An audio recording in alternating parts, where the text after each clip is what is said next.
council tax is notoriously high on a national level. What justifies this, and do residents receive value for their money? Well, Kingston's council tax is the highest in London and one of the highest in the country. I don't think that's acceptable, and I wouldn't like you to think that I did, but our Conservative administration, the first thing it's done has been to freeze council tax. Unlike other parts of London, council tax has not gone up. And obviously, as a Conservative administration, in the long run, we'd like to cut council tax, but at the moment, with grants from central government reducing and the number of services we have to provide, not reducing in any way, it hasn't been possible to make a cut yet. Do I think residents get value for money?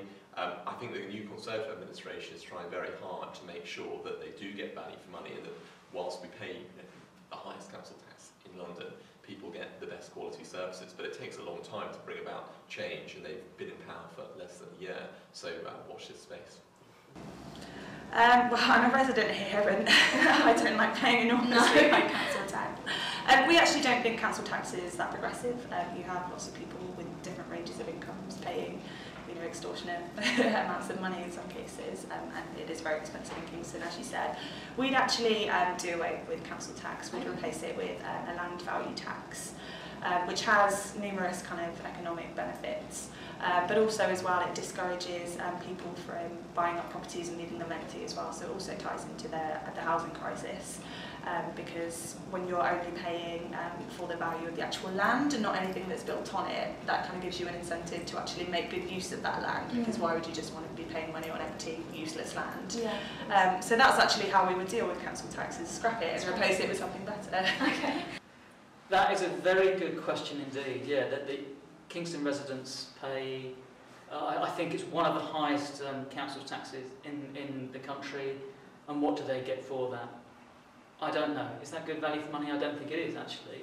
Labour has put a motion, it got passed a few weeks ago, to pay council staff the living wage, the London living wage, a wage they can live on.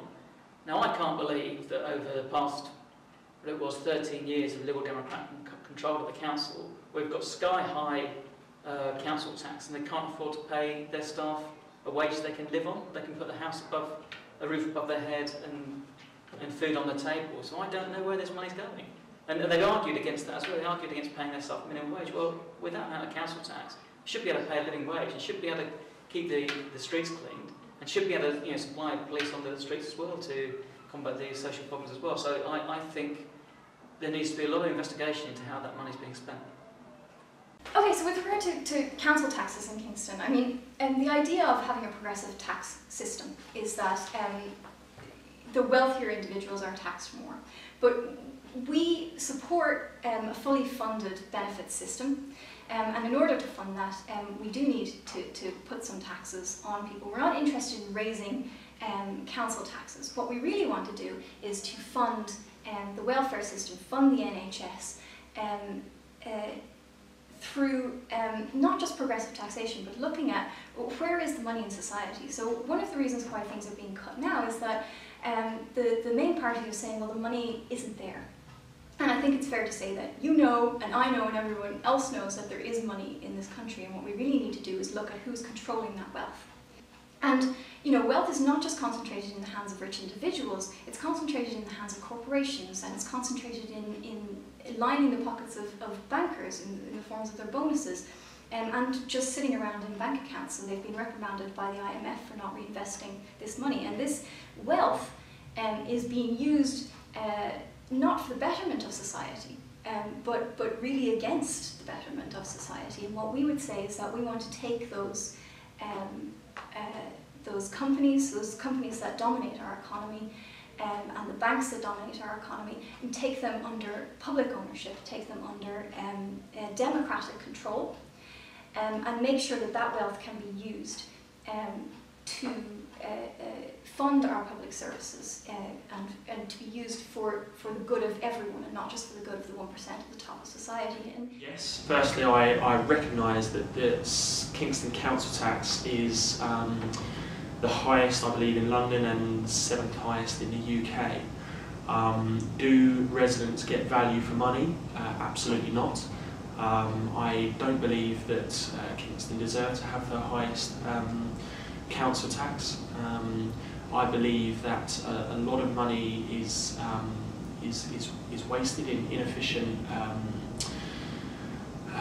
cosmetic projects, like things like there was, for example, a huge redevelopment at Toll Broadway, which I think was done in quite an inefficient manner and cost a great deal of money. I think things like the Rose Theatre, whilst a brilliant piece of local culture, we need to look at the funding of that. Kingston Council fund that to the tune of 500 grand a year, which is something that simply the council can't fund. You know, there is enough wealth in theatre and arts to generate those figures through other funding sources and other revenue streams, and I don't believe the council should be burdened with that. I think it's grossly unfair that Kingston Council, in terms of you look at the 32 London boroughs, is Kingston the most affluent, is Kingston the most wealthy? Absolutely not. And yet it is higher than areas in central London that average property value, everything else is far greater than that. So I think in answer to your question, to answer it directly, no, Kingston, you don't get value for money, and if I were to be successful now in the future of becoming MP for this area, then I would look to work with the council and essentially address what is a problem issue.